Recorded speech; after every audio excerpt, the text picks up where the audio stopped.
All right, the big story that we're tracking this evening on the show is the Modi-Biden meet, which is underway as we speak. So it's a very important day in the US-India relationship because Modi and Biden are going to be speaking one-on-one. The last conversation was in March as part of the Quad, but this is one-on-one after the entire Russian invasion of Ukraine. So a lot has happened in this period. It's also coming just before the crucial 2+2 meet starts. Of course, Foreign Minister S. Jaishankar has already met with his counterpart, as has Mr. Rajnath Singh met with his counterpart, and now the 2+2 meet will take place in a short while from now in the United States. But the question really today is, what is India's position going to be vis-a-vis Russia and Ukraine? Are we going to stick to our guns, and what really are we going to say? Let me go across now to our panelists. Former Ambassador Leela K Ponappa is joining us on the show. I'm also speaking today with Manoj Joshi, a distinguished fellow at Observer Research Foundation, Katherine Hadda, Adjunct Wadhwani Chair Fellow at CSIS, who's also former US diplomat and Consul General, is joining us on the show. Welcome to all of you. Absolute pleasure to speak with you. Ambassador Ponappa, just, your opening comments. We heard a bit of what Prime Minister Modi and President Biden said. We'll try and play out that clip a little ahead for our viewers once again as well. But Prime Minister Modi was very clear on focusing on the humanitarian aid that India has sent to Ukraine, our focus on getting our students out of there, and our unequivocal condemnation of Bucha. Do the Americans want to hear more now? I think the Americans would like to see us make more of a song and dance in public. But I think in serious private dialogue, the many dimensions of our position, of India's position and statements. You see, that there is one thing in terms of what one would call the substance of the statements. And I think India has been very clear that it favors international law, preservation of territorial integrity, humanitarian concerns, and so on. It's really the language and the style. And this is not new. There have been many instances in the past where India has chosen to go for quiet diplomacy rather than for public statements. And I think the positions that India has taken, not just on US-sponsored or Western-sponsored resolutions, but also on Russian-sponsored resolutions, indicates how it would choose to proceed. I do believe that there is very substantive and serious and quiet dialogue that takes place between India and the United States on these issues.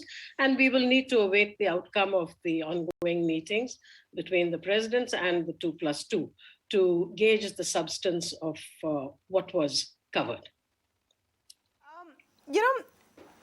The question over here is that, will this be enough? Let me go to Katherine Hadda to get your take. And great to have you on the show, Katherine. Absolute pleasure to speak with you. Just to get your sense of how Washington is perceiving this situation, because we hear a variety of voices in different tone and tenor. Sometimes they come across as quite aggressive. Sometimes they come across as understanding of the fact that India has to look out for its national interest and cannot snap ties overnight with a major military partner. What do you think the tone is going to be in this meet as we speak?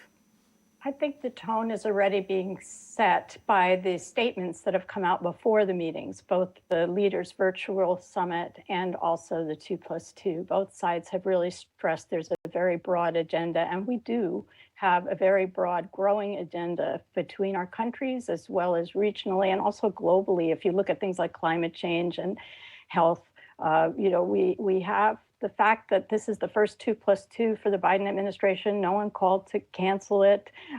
Your defense minister is going to go on to our Indo-PACOM center in Hawaii. So a lot of signals being sent on both sides about the depth of the relationship. I think in terms of your question, this is difficult for U.S. policymakers. And if you're seeing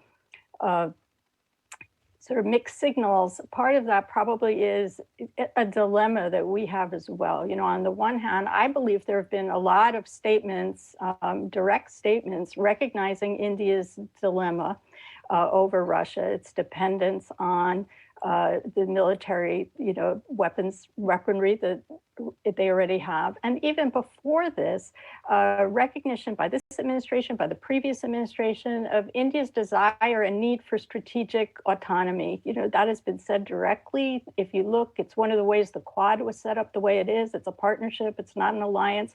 So I think all that is true. I think the concern is a couple of things. One is, will India just sort of be doing the needful on Russia, or are there signals that India is actually going beyond what is absolutely needed to maintain, its core interests with Russia into some kind of more strategic alignment? And that was directly said by the president's economic advisor, and I think it's of concern to a lot of American policymakers. And then, I think the other question is going to be, how much will Russia do more, and at what point might India, speak up? I think we're seeing human rights violations. India's being very forceful that they're violations, but hasn't come out directly to condemn Russia.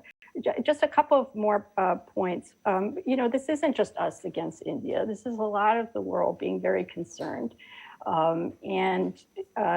including people, countries like Sweden, Finland, who try and maintain their own strategic autonomy, vis-a-vis us and Russia. And the other thing is, we have a partnership with India, and when I was a diplomat, and all the policymakers on both sides call this shared values. We have shared values. We're democracies. We have people-to-people ties. So is our relationship going to be kind of transactional, just more transactional, or is it going to be tethered to those ties? And I think part of the concern you hear in Washington is about that too. How much can we rely on our shared values to take us forward on these very difficult issues? Oh, very interesting points there by Katherine, Hadda. Manoj Joshi, you want to come in on some of those questions that have been raised? What about the shared values? As the atrocities pile up, is India going to stick to the line saying that let's see the investigation, let's see the reports? Well, I think, the Indian stand on Bucha was about the minimalist stand it could take. But after all, there was evidence of an atrocity. And what did India say? Now they may make a big song and dance about it, but India said, we want an impartial investigation. After all, it could not have said nothing. So I don't put too much by that point that, the killings were bad. Of course, we have said that. But the fact that we wanted an investigation, but we haven't suggested a path. We haven't taken any initiative. And I think that is what people are looking for. It's all right. We have spoken of the need for a dialogue. We have spoken of the need for a cessation of hostilities. But besides speaking and declaring things, we are not inclined to indicate a path or to take any kind of an initiative here. I mean, here we have seen countries like Israel, Turkey, take an initiative to try and resolve this problem. If this is a very serious issue, and this has implications for our future, because whatever may have been in the past, leave aside India-Russia friendship, etc., etc. In the next 30 years, we need the West for capital, we need it for technology, we need it for markets, because if we are going to go on a sustainable high growth track, it's the West that's going to help us. It's not going to be China, it's not going to be Russia. No, but sure. So I think we need to see, we need to understand where we are from, yes, but we also need to look ahead as to where we are going. And if we look ahead, we need to take a far more nuanced stand, a nuanced stand which actually says something rather than just make declarations. I'm going to get Ambassador Ponappa in here for sort of to take that point further that Manoj Joshi has made. Why should India really get involved unless we absolutely have to? From our point of view, I'm just trying to understand if that is the point of view, that what's happening is terrible, it's bad, we don't like it, we want it to end. So what more are we expected to do about it, and why should we want to get more involved? Well, I think there are different levels at which one can look at it. One, as I believe Nelson Mandela has said, there's nothing to say that somebody else's enemy should be my enemy. Having said that, picking up on the point of shared values, I don't think we should look at it in black and white or 0-1 terms. The relationship that we have with the United States has great depth, is growing, and I entirely agree that it is possibly one of our most important foreign relations that need to be strengthened in every way. Equally, geography and ground realities being what they are, there are certain other situations which have grown over the years.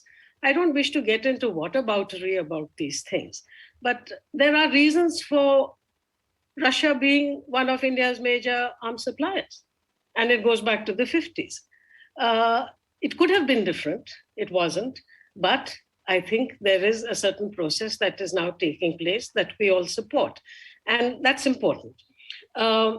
Equally, as a member of the international community, I think India has played a role in many situations, whether it's Korea, whether it's Indochina, and our peacekeeping forces have done very signal work. And as I believe the Prime Minister said, as I just caught his remarks, unfortunately, I couldn't hear President Biden.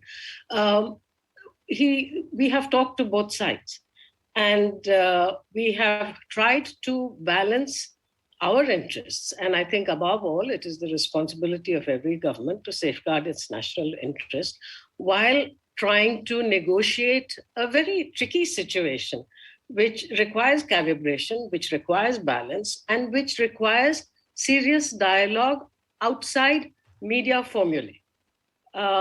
This is really how I would view it.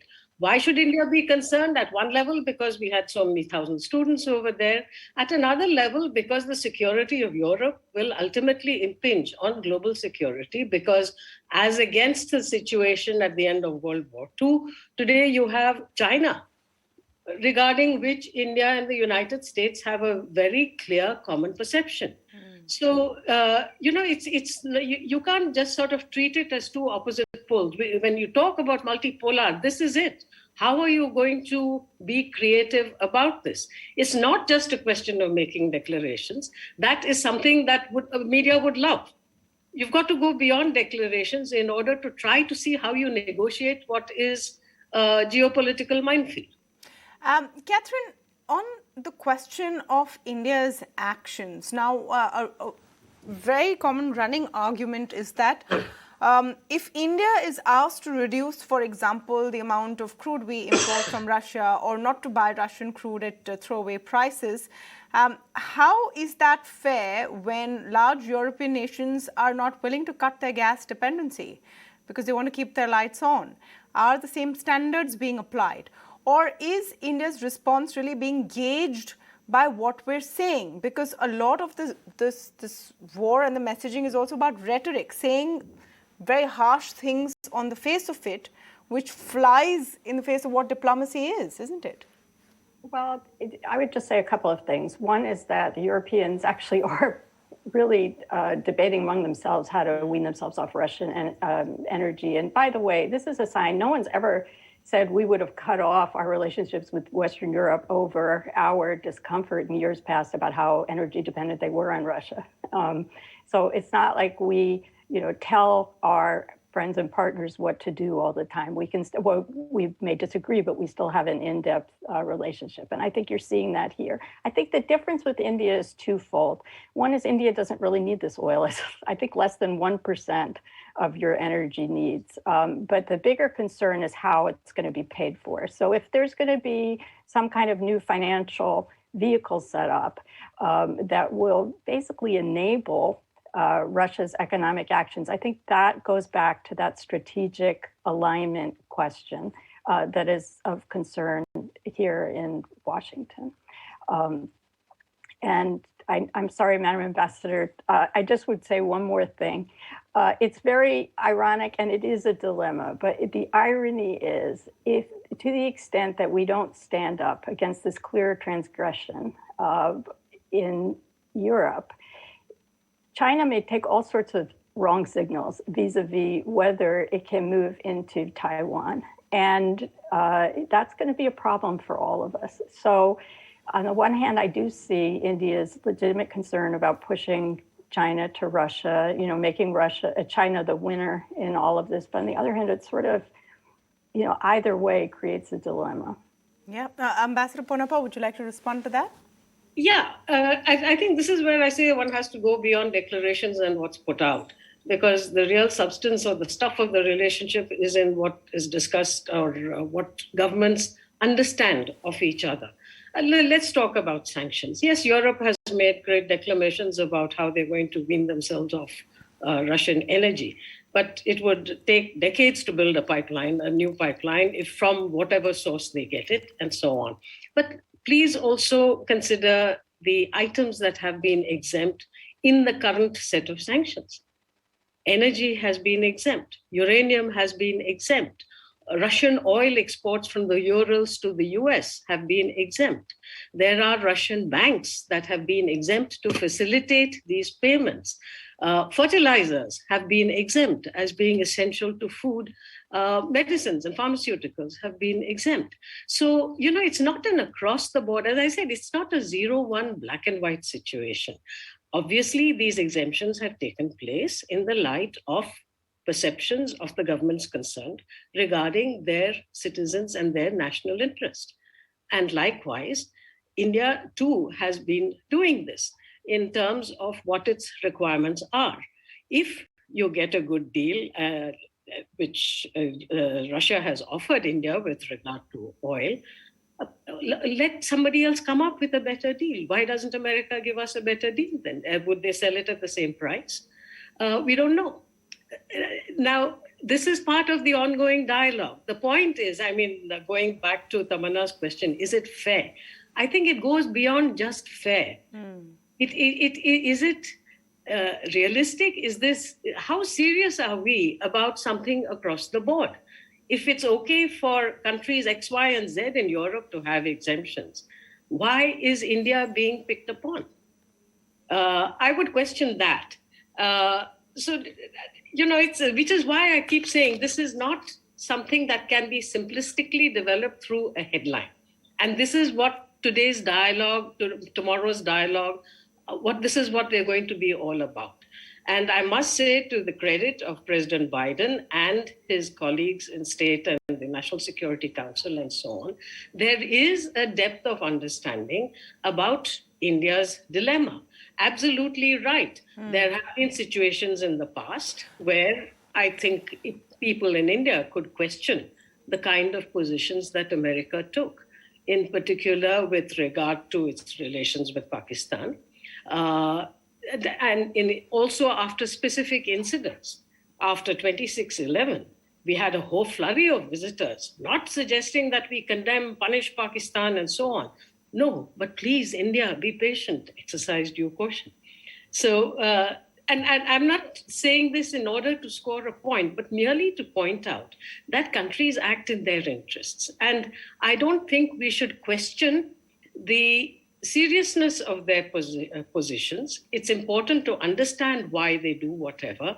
And ultimately, a government has to take decisions and act in terms of how it perceives it can deliver best. Now, history might judge that it is... I want to come though, ma'am, allow me to come to one specific point, which, goes beyond the rhetoric and who says what that Katherine brought up. And I want to come to Manoj on this. Whether India will set up an alternate payment system to the SWIFT, which is a Russian ruble exchange system. That seems to be the bone of contention, because we had some flying reports that, the RBI may be working on some system, and then those reports disappeared. So that is the breaking point, isn't it? That, okay, you need to buy cheap Russian oil, but don't create a system that bypasses the sanction we've put in place or the punishment we've put in place. Your thoughts on that, Mr. Joshi?